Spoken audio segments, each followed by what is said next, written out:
ये देश का पहला डॉक्टर है जो पतंजलि योग पीठ का फाउंडर मेंबर बना। फिर तो पूरे परिवार को, सब बच्चों को भी सही रास्ते पर लगा दिया। अभी बच्चा क्या कर रहा है? स्वामी जी, आपके बेटे ने एमबीबीएस कर लिया, मौलाना आजाद मेडिकल कॉलेज से एमबीबीएस कर लिया, एमडी चाइल्ड पेशिश के लिए कर रहा है, वो बनने वाला है। लो, बच्चा भी एमबीबीएस बन गए, खुद ही बच्चे जैसा लग रहा है।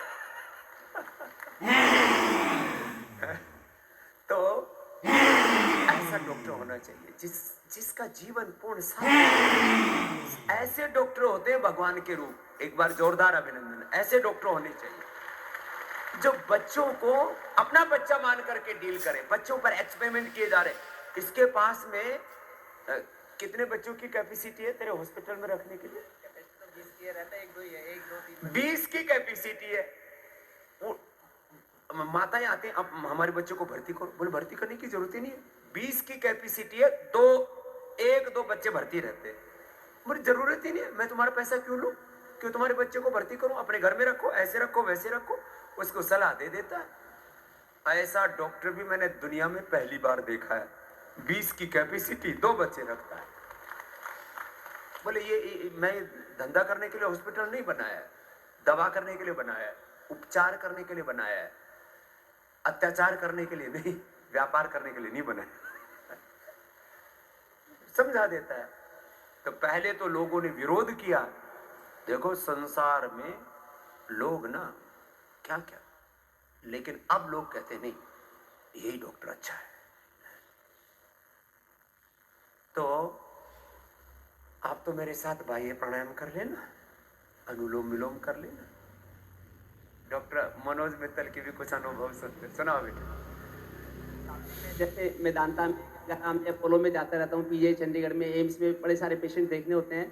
तो वहाँ पे 90% मरीज ब्लड प्रेशर के, डायबिटीज़ के, पीसीओडी, फैटी लिवर या फिर जोड़ों का दर्द, दमे की शिकायत के होते हैं, जिनका कि आयुर्वेद, नेचुरोपैथी, योग, लाइफस्टाइल मॉड्यूलेशन से इलाज हो सकता है। केवल 5 से 10% मरीज बड़े बड़े हॉस्पिटल्स में, जितने भी इंडिया के सबसे बड़े बड़े हॉस्पिटल्स हैं, 5 से 10% मरीज वेंटिलेटर पे होते हैं, ऑक्सीजन लगी होती है, कोमा में होते हैं। उनके लिए केवल एलोपैथी कामयाब है। तो बड़े दुर्भाग्य की बात है कि 75 साल हो गए देश को आज़ाद हुए, 75 साल में 90% हेल्थ बजट केवल एलोपैथी को जाता रहा, और केवल 10% हेल्थ बजट में योग, आयुर्वेद, नेचुरोपैथी ये सारे सिमट के रह गए, सिद्धा ये सब सिमट के रह गए। तो और जिसमें कि 90% बीमारियों का समाधान योग, आयुर्वेद और नेचुरोपैथी होता है, केवल 5 से 10% के लिए ये एलोपैथी बस जरूरत है। तो मेरे को तो अगर कभी हेल्थ मिनिस्टर मिलेंगे तो मैं रिक्वेस्ट करूंगा कि जैसे नई शिक्षा नीति आई है, ऐसे नई स्वास्थ्य नीति आए जिसमें कि ऐसे एमबीबीएस डॉक्टर बने देश में, ऐसा एमबीबीएस का सिलेबस हो जिसमें 25% रोल एलोपैथी का हो, 25% आयुर्वेद का, 25% नेचुरोपैथी का और 25% योग एंड लाइफस्टाइल मॉड्यूलेशन का। एक इंटीग्रेटेड पैथी बन जाए। Integrated pathy. और बड़ा अच्छा लग रहा है कि शायद भारत सरकार ने एक सर्कुलर जारी किया है अभी कि 2030 तक हम इंटीग्रेटेड मेडिसिन लाएंगे, क्योंकि ये इंटीग्रेटेड शब्द है ना, integrated pathy, integrated medication, integrated treatment, ये शब्द, ये ध्वनि, ये दर्शन पतंजलि से गया है पूरी दुनिया को। बिल्कुल सही बात। पिछली सरकारों से तो हमें उम्मीद नहीं थी, लेकिन इस सरकार से हमें उम्मीद है कि ऐसा होगा, इंटीग्रेटेड मेडिसिन का समय आएगा और भारत पूरे दुनिया को रास्ता दिखाएगा कि इंटीग्रेटेड मेडिसिन ही सारे दुनिया की समस्याओं का समाधान है। पिछले 3 साल के लॉकडाउन के पीरियड ने दिखा दिया कि कोई भी एक पैथी खाली कामयाब नहीं हो सकती। योग और लाइफस्टाइल मॉड्यूलेशन दुनिया की सबसे बड़ी चीज है, जिसको अगर फॉलो करेंगे तो मोदी जी का फिट इंडिया का सपना तभी साकार होगा जबकि सबका विकास, सबका साथ लेके चलेंगे, सारी पैथियों को लेके अगर चलेंगे तभी होगा। खाली एलोपैथी का बोझा हम ढो नहीं सकते, हमें सबको साथ लेके चलना पड़ेगा।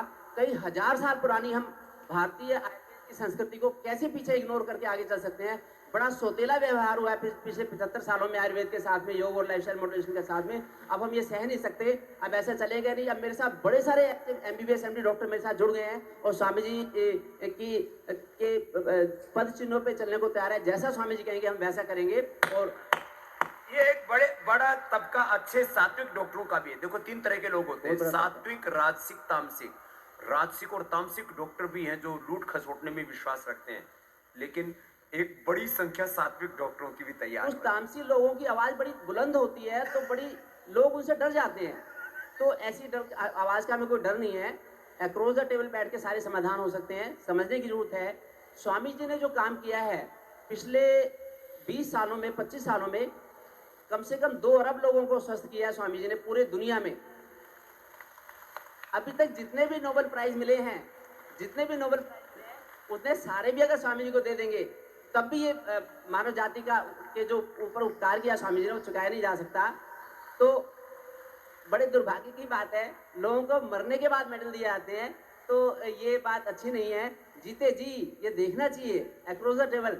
दुनिया में आज तक किसी की भी डायबिटीज इंसुलिन से ठीक नहीं हुई, ये वर्ल्ड रिकॉर्ड है। मैंने तो कभी सुना नहीं ऐसा कि इंसुलिन लगाया और डायबिटीज ठीक हो गई। उससे इंसुलिन से डायबिटीज को मेंटेन किया जा सकता है, लेकिन ठीक हुई है।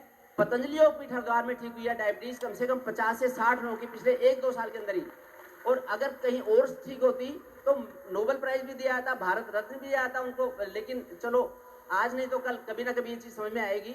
हम तो अपना अच्छा काम करते रहेंगे, दुनिया देखेगी और इतिहास भी इसको याद रखेगा। 500, 700, 1000 साल तक इतिहास इस चीज को याद रखेगा कि कहाँ पे सबसे ज्यादा लोगों को फायदा हुआ, किस पैथी से फायदा हुआ, किस तरह से फायदा हुआ। तो कितने हजारों करोड़ों लाखों करोड़ों लोग अपनी बीमारियों के जो कगार पे थे, जिनको डायबिटीज होने वाली थी, जिनको ब्लड प्रेशर की दिक्कत होने वाली थी, जिनको हार्ट अटैक होने वाला था, उस चंगुल से बाहर निकल आए और कई कई करोड़ लोगों का भी फायदा होगा। तो इस चीज को हम इग्नोर नहीं कर सकते। इंटीग्रेटेड मेडिसिन ये बड़ी जरूरत है। मैं चाहता हूं कि आप लोग भी, सब लोग, और जो आस्था चैनल के माध्यम से, संस्कार चैनल के माध्यम से, इंडिया टीवी के माध्यम से जो लोग देखते हैं, वो सब इस चीज का आगे बढ़ के वो समर्थन करें। क्योंकि देखिए, मैं तो एक प्योर वेजिटेरियन हूँ और बड़े सारे जैन लोग प्योर वेजिटेरियन होते हैं, बड़े सारे जिन्होंने अमृत चक्र रखा वेजिटेरियन होते हैं। एलोपैथी में बड़ी सारी दवाइयाँ नॉन वेज से बनी होती हैं और जिनका कि अल्टरनेटिव पॉसिबल है, सिंथेटिक अल्टरनेटिव पॉसिबल है, फिर भी जाने अनजाने में ये बताया भी नहीं जाता कि नॉन वेज दवाई मैं लिख रहा हूँ आपको। और जब लोगों को पता लगता है, जब लाल निशान देखते हैं, जो सिंथेटिक दवाइयाँ होती हैं उनके ऊपर लाल निशान नहीं होता, और जो दवाइयाँ नॉन वेज से बनी होती हैं उन पर लाल निशान। लेकिन बड़े सारे लोगों को, भोले भाले लोगों को, जनता को पता नहीं होता। जब देखते हैं बाद में कोई बताता है कि अरे ये तो दवाई नॉन वेज है इसमें, फिर उनको बड़ा मलाल होता है कि अरे काश मुझे बता देते तो मैं तो किसी तरह से काम चला लेता, मैं तो धर्म भ्रष्ट होने से बच जाता। धर्म भ्रष्ट होने से बच जाता। तो ये चीज समाज के बीच में आनी चाहिए। अगर इमरजेंसी में कोई देनी पड़े तो उनको बता के दे सकते हैं कि ऐसे बात है और आपके लिए जरूरी है, चलो हम दे रहे हैं। लेकिन कोशिश करनी चाहिए कि हम मैंने तो एलोपैथी में MBBS किया, मैंने MD करी, मैंने तो जीवन शैली के उसमें कहीं पढ़ा ही नहीं कुछ। जो जिन जीवन शैली की गलतियों की वजह से बीमारियां होती हैं, वो जीवन शैली की गलतियां बचपन में पता लग जाए तो हम कितनी बीमारियों से बच सकते हैं। खड़े होके पानी पीना, अगर खड़े होके पानी पिएंगे तो गोडों में दर्द होगा ही होगा, घुटने हमारे खराब होंगे ही होंगे। अगर हम खड़े होके खाना खाएंगे तो हमें अपच की शिकायत, दिक्कत, एसिडिटी की दिक्कत होगी, पाचन खराब आज होगा। ये सो कॉल्ड अमीर लोग, हाँ, पढ़े लिखे लोग, जितनी भी पार्टियां होती है, खड़े होके खड़े खड़े खाते हैं, खड़े खड़े टॉयलेट जाते हैं। वो कंपाउंड कम बखत क्या है, खड़े खड़े तो है। खड़े खड़े मूतते हैं, खड़े खड़े हगते हैं, खड़े खड़े खाते हैं, खड़े खड़े पीते हैं। अब थोड़े दिन में खड़े खड़े ही इनको फिर लेट के नींद भी नहीं आती, फिर इनको बिस्तर भी ऐसे लगाते वर्टिकल हो जाएंगे, सीधे वर्टिकल हो जाएंगे। तो जो मैंने जीवन शैली का सीखा, जब मैं पहली बार यहाँ पे आया 2005 में, तो मैंने बुक पढ़ी, दुनिया की सबसे अच्छी हेल्थ बुक मैं लेके भी आया हूँ, आयुर्वेद सिद्धांत एवं रहस्य। इससे अच्छी दुनिया में कोई पुस्तक हो नहीं पूज्य आचार्य जी की किताब है, आयुर्वेद सिद्धांत रहस्य। आयुर्वेद सिद्धांत एवं रहस्य पूज्य आचार्य श्री बालकृष्ण जी ने लिखी है। मैंने 3 दिन के अंदर वो पढ़ ली बुक। जब मैं पहली बार यहाँ पे आया, पूरी बुक मैंने 3 दिन के अंदर पढ़ ली। इसको इंटरेस्ट जगाओ उसमें, जिसकी दृढ़ इच्छा शक्ति होती है कि हमें कभी बीमार नहीं होना। मेरे पापा 90 साल के हैं, स्वामी जी के प्रताप से पिछले 20 साल से योग कर रहे हैं, 100% निरोगी है, किसी ने कोई दवाई नहीं खाते। ढाई अपने घंटे घर में योग ही करते प्रयोग हैं। किया। 90 साल की उम्र में 2.5 घंटे योग करते हैं। 2-2.5 किलोमीटर सुबह सैर करके आते हैं, 2.5 किलोमीटर शाम को, 4 घंटे सुबह भगवत गीता का दुर्गा सप्तशती का पाठ करते हैं, 4 घंटे शाम को भगवत गीता का। मेरी गुड़िया सौम्या यहाँ पे आचार्य कुलम में आई तो 9 साल की उम्र में उसे भगवत गीता कंठस्थ हो गई स्वामी जी। लो, अच्छा बेटी यही पढ़ी है। एक बात तो है, जो ऐसे सात्विक डॉक्टर होते हैं ना, सात्विक परिवार होते हैं, बोला हमको अपने बच्चे भी आचार्य कुलम में, पतंजलि गुरुकुलम में, पतंजलि विश्वविद्यालय में पढ़ाने। हमारी शिक्षा और चिकित्सा का जो भारतीय दृष्टि है, उसके साथ पूरे एकात्म हो गए। जिसको संस्कार मिल गए उसका इंश्योरेंस हो गया। लोग कहते हैं मैंने इस कंपनी का इंश्योरेंस कराया है, इंश्योरेंस कराया है। जिनका संस्कार मिल गया उनके संस्कार पीछा नहीं छोड़ेंगे, उन्हें कभी दिक्कत आ नहीं सकती। डिसीज प्रूफ लाइफस्टाइल बन जाएगी जो पतंजलि में आएगा। लोग कहते हैं हम बॉम्बे घूमने जाएंगे, गोवा जो घूमने जाएंगे। मैंने तो कल रात भी यहाँ पे आते ही लाइव सेशन किया कि जिसको आना है तो पतंजलि आए। लोग गाड़ी की तो बड़ी रिपेयर करवाते हैं कि 3 महीने बाद रिपेयर वो सर्विस करवानी है, मुझे 6 महीने बाद सर्विस करवानी है, मेरी मर्सिडीज खराब हो जाएगी। लेकिन अपनी गाड़ी की कोई रिपेयर नहीं करता। अपनी गाड़ी की रिपेयर कर ले। एक बार कोई पतंजलि आके देखे, दुनिया की हर बीमारी का समाधान है यहाँ पे। जो फिट है वो हमेशा फिट रहेंगे और जो बीमार है वो निरोग होके जाएंगे। एक बार आके देखें यहाँ पे लोग, जो लोग आएंगे तो उनको पता लगेगा कि पतंजलि क्या चीज है। इंटरनेशनल वर्ल्ड क्लास इंफ्रास्ट्रक्चर है यहाँ की, किसी चीज की कमी नहीं है।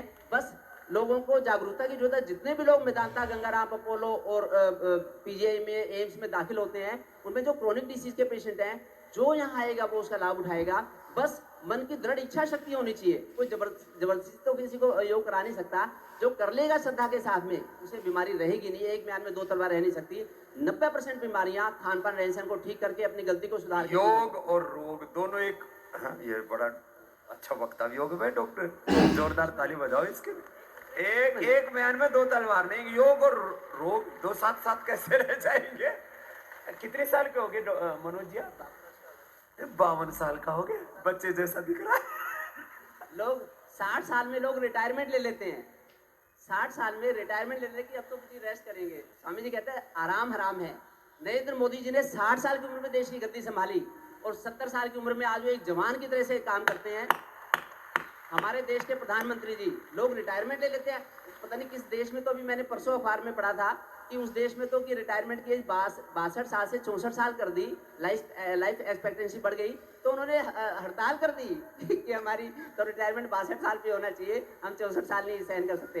तो और हमारे देश के प्रधानमंत्री जब सुबह, चाहे रात को 12 बजे सोए, सुबह 5 बजे उठ के योग करते हैं, जैसा राजा वैसी प्रजा।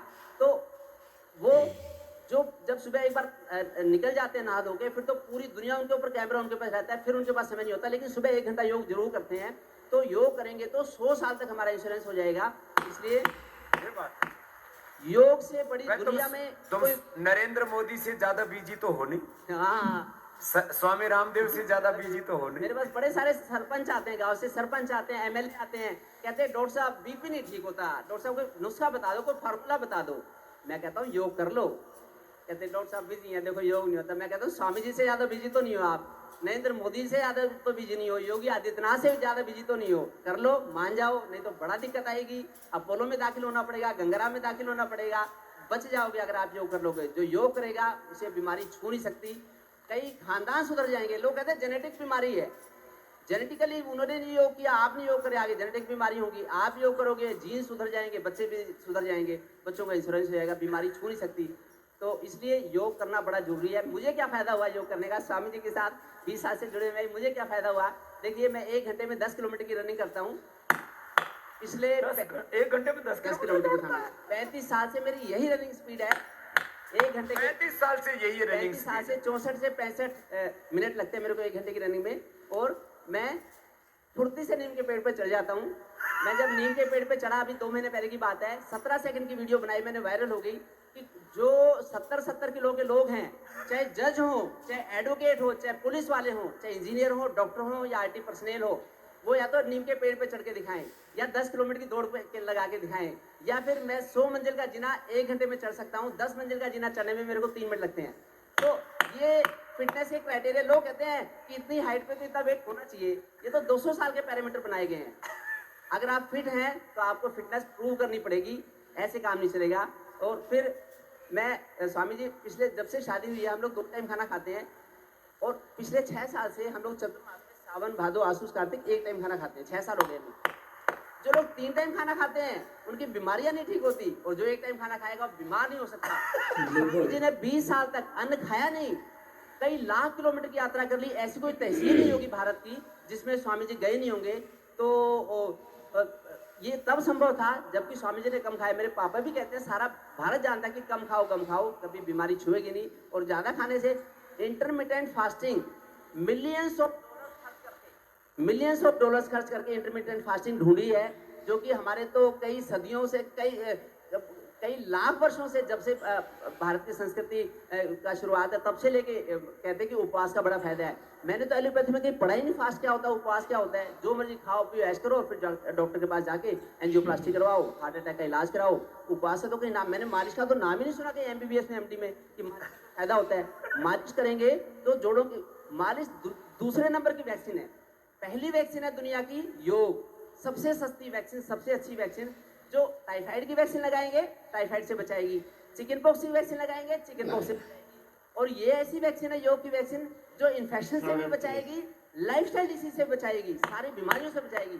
जिसका मालिश हो जाए, हमें 25 साल हो गए मालिश करते हुए, मालिश अगर करेंगे तो बीमारियां छू नहीं सकती। ब्लड प्रेशर, डायबिटीज, मोटापा, कब्ज होगा नहीं। कैसे कब्ज रहेगी अगर हम मालिश करेंगे?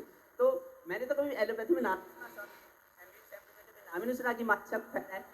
शंख अगर बजा लिया हमने, 3 बार सुबह शंख बजा लें, 3 बार शाम को शंख बजाएंगे, हार्ट अटैक हो नहीं सकता हमें, ब्लड प्रेशर की दिक्कत होगी नहीं। शंख में से जो आवाज निकलती है, ऐसी आवाज निकलती है जो सॉलिड ऑब्जेक्ट को भी पार कर जाती है, दीवार को तोड़ के बाहर, दीवार में से भी बाहर निकल जाती है। तो हमारी हार्ट की ब्लॉकेज कैसे रहेगी? जबलपुर के मेडिकल कॉलेज के प्रोफेसर हैं, शायद मेरे जैसे होंगे वो भी, तो उनका भी भारतीय संस्कृति में विश्वास था। 11,000 लोगों के ऊपर उन्होंने रिसर्च करी, तो ये देखा कि जिन्होंने भी शंख बजाया 3-3 बार सुबह शाम, खान पान का ध्यान रखा, उन्हें ब्लड प्रेशर की दिक्कत नहीं हुई, हार्ट अटैक नहीं हुआ। इसके ऊपर तो रिसर्च नहीं होती। जब पंचगव्य की बात आती है तो लोग वीडियो वायरल कर देते हैं और पंचगव्य से तो कैंसर ठीक होता है। और जब बीड़ी शराब सिगरेट पीते हैं, बीड़ी के ऊपर लिखा हुआ है, सिगरेट के ऊपर लिखा हुआ है इससे कैंसर होगा, उसके ऊपर ऑब्जेक्शन नहीं होती। और जब पंचगव्य खाया तो लोग कहते हैं कि जी ऐसा हो गया, वैसा हो गया। तो इसलिए भारतीय संस्कृति की महिमा बड़ी अनूठी है, निराली है, और स्वामी जी उसके बड़े अच्छे संदेश वाहक हैं। तो इसलिए आप लोग बड़े भागी हैं, बड़ भागी हैं आप लोग, जो सही समय रहते आप लोगों ने अपना इंश्योरेंस करवा लिया। और आप आगे भी मानव जाति में इस चीज़ की चर्चा करें, जिससे कि अगर हम घर के ऊपर झंडा लगाएंगे तो डिप्रेशन की बीमारी हो नहीं सकती। WHO कहता है, वर्ल्ड हेल्थ ऑर्गेनाइजेशन कहता है कि 350 मिलियन पेशेंट्स हैं डिप्रेशन की दुनिया में, 350 मिलियन। और कोई भी ऐसी कारगर दवाई भी नहीं है कि दवाई दे दो एक गोली और डिप्रेशन ठीक हो जाएगा, ऐसा भी नहीं है। लेकिन जो झंडा लगाएगा उसे डिप्रेशन हो नहीं सकता। हिंदू, मुस्लिम, सिख, ईसाई जो भी झंडा लगाएगा उसका फायदा उठाएगा। हमारी देश की सेना के जवान शहीद हो जाते हैं झंडे के ऊपर। झंडा जब हिलता है, लहराते हुए झंडे को देख के पुरुषार्थ की प्रेरणा मिलती है। हमें डिप्रेशन छू नहीं सकता, बीमारी हो नहीं सकती, हमारा हौसला बुलंद रहता है। छत्रपति शिवाजी, महाराणा महाराणा प्रताप और भगत चंद्रशेखर आजाद, इनके देश में लोग विटामिन डी खाते हैं, नकली विटामिन डी खाते हैं। सूरज की रोशनी में जाएंगे, सूरज की रोशनी में बात टेस्टी नहीं आती, कहते बच्चा काला हो जाएगा। ऐसे ना करें, प्रकृति से दूरी ना अपनाएं।